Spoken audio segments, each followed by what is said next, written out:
So here I've got a Canon EOS 40D, and you know, it's digital, and many of you buy these very expensive cameras and put them in automatic and leave them in automatic when they're basically should be used properly, and one should try and use other settings and not just any old settings. I'm just going to show you a method, one of the ways in which I teach people how to use these EOS in a better way, and that's by going to manual and just understanding how you can make photos in the manual settings. So here we go. I'll just show you the different functions and we'll go right to it. As any standard camera, we have our on-off switch here, which I'll just flip on to on right now. Right? There's an info setting we don't need to use right now on that. And here's your picture playback. What we're going to do is take a picture of a photo on the wall in manual so you understand how it's done. So yeah, when you're doing dark shots, you can change your ISO. His ISO here, which is from the old film cameras. And you want it to be at, mine's at 400, say it was at 200. You want to go up to 4 if you're doing night shots. So that's set to 400 ASA or ISO. It's just a film term. I used to use film stock, so they've kept it in the camera. Alright, so there we go, that's that. Those two settings. The next thing you want to do is put your camera to manual. Okay? And that's your manual setting. Now I'm going to show you how to take a photo, and I'm going to have to show you how to do night shots. So we're going to do a photo first. So it's on manual, and we're basically all set to go, except we must learn how to do a preview button as well. The preview button is on the front of the camera, which I'll show you now. Yeah, so on my Canon camera here, this A drive, if you hit it, you get this here, which has one shot, which you want to be on one shot. But if you come down here and turn the dial below here, this dial, oh, sorry, it's gone off it, there. You can see this little icon changing to different numbers there. And what we want is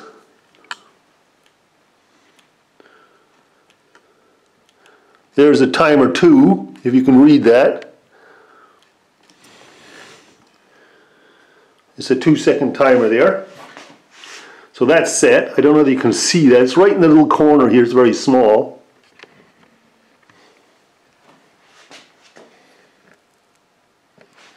The little timer icon. There's a little shadow on it.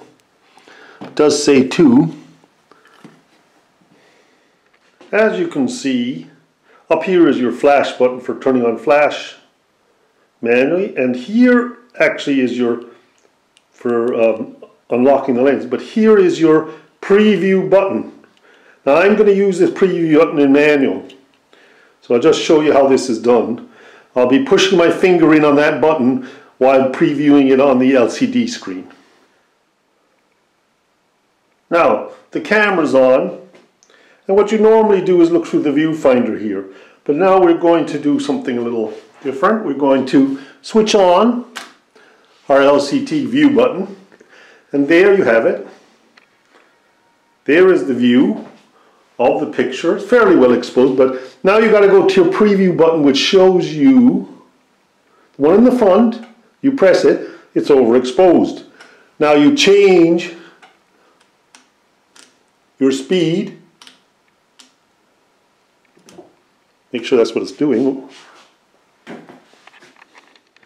Now, you have your preview button on, you press your preview, and it can be too dark, and it can also be too light when you do it first. So you bring it to where you like it. Nice setting. There, I got a little strobing from my LED lights because I'm inside because it's cold out. And you set it up like this, and what we're going to do now is put on the timer. We previewed it, The preview shows you the way it'll look when the photo's taken. Now we'll just put on the timer because I'm on a very small tripod, and you know it'll shake because of the fact. Now what you want to do is you zoom in. This is manual focus now as well for you. You zoom in, you focus, and then you pull out. Alright. Now we're going to set it to a timer.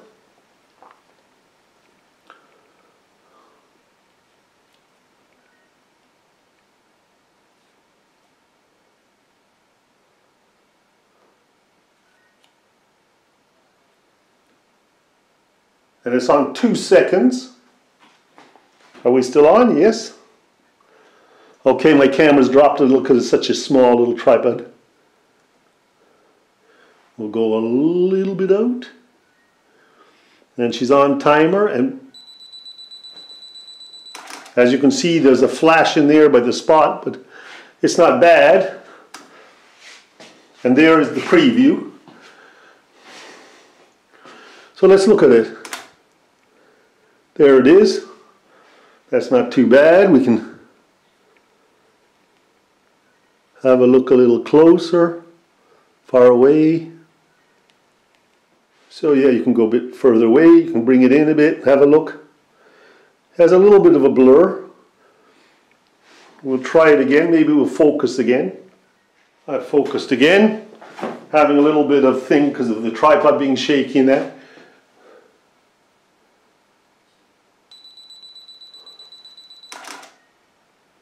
And there we have it. We have a perfect picture. Now it's because you did the preview, you got the setting pretty good. Now you can go, like we call bracketing, you can go up a little or down a little and take a couple extra shots and pick which one you want. And there is the photograph we did. And when you put it in the computer, you can crop it. So there we go, there you have it.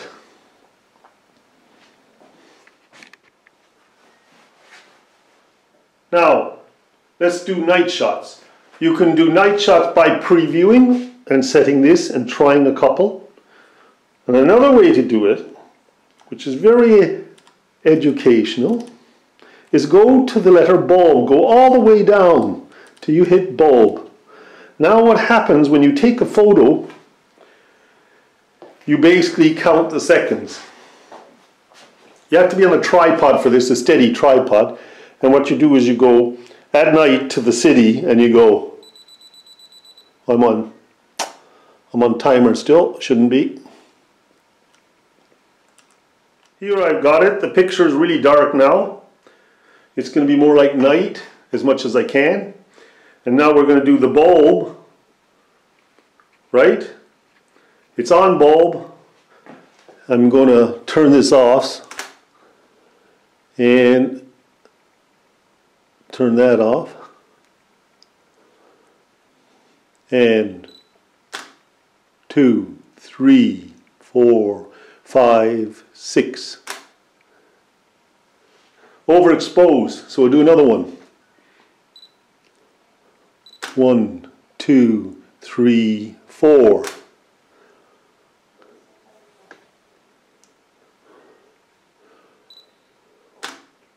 Two. You see the different exposures happening here.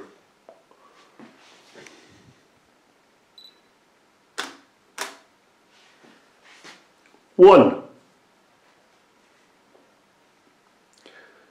Now if you do this in pitch dark and you do it for about 6, 8 and then 6, you'll see the city lights all popping out through the picture, and it'll show you and give you ideas about time exposure in different lights. But you then start getting these fantastic photographs at night. Now I hope this helps some of you people with your photography, and you know, just take the next step, go manual and try the variations out. With digital you have nothing to lose because you just throw away the bad shots. So here's my program, which is like automatic, and then there's all these, you know, flower headshots, mountains, which is all standard. But let's go here to this other thing, which is TV, which is basically, I call it, that's timed exposure. So T for time, and I call AV for aperture opening. So you could try those two out as well, and you know, you get used to them, and you'll see the difference in the variations. Remember that at 5.6, the smaller the number, aperture of 5.6, the smaller the number, the more open the lens is to light, and 16 means the lens is closed more. So if it's a higher number, it's actually closed more, lower number, open more in your aperture settings. Timing, you want fairly fast timing for sports, and then you can go slower and slower, and then you can do night shots that are very long shots, extremely long, like 8 seconds or 5 seconds or 3 seconds. And you know, if you're not holding, if you have it on a tripod, put it on, you know, 2-second delay so that you can let go of the camera and it doesn't shake. And there you go. That's it. So I hope this helps you with your SLR camera, and you know, you get started on your manual and you'll see some fantastic things. It's took me a while to get used to the digital after using film for years, but the digital actually does fantastic and even sometimes better night photography. You can see the sky sometimes at night, which is just incredible. Another way, which I will show you later, is using an iPhone and taking night photos, which is a lot of fun as well. If you want to kind of go without the tripod on, go a little footloose and fancy free a bit, the iPhone's the way to go. It gives you good quality and it's a lot of fun, and you get fantastic night shoots, and you can actually edit it as you're going along or as you're moving. So, you know, if you're getting on a bus or train, you can edit your photos afterwards. So there you go. Hope you enjoyed this, and I hope this helped your photography.